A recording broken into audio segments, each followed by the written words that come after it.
I, Ukuru Ytani, having been appointed a Cabinet Secretary of the Government of Kenya, do swear that I will at all time be faithful to the Republic of Kenya, that I will obey, respect, and uphold this Constitution, serve the people and the Republic of Kenya in the office of the Cabinet Secretary, and that I will perform the functions of my office conscientiously and to the best of my ability.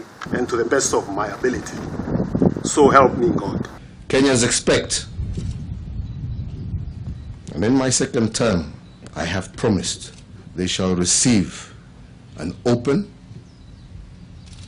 transparent, and accountable government that will be easily accessible, responsive, and committed to excellence. And as I have said, it is now business unusual, not business as usual. I trust, and indeed I have no reason to doubt, that you will match these expectations.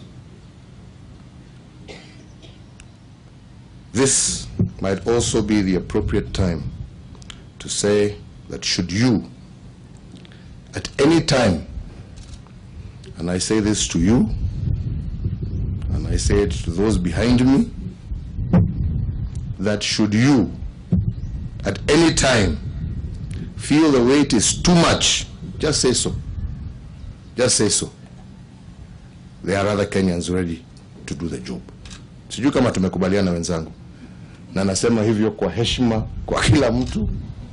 Should you, hamna haja tuendelee. Au ni namna gani? Ndio tuheshimiane.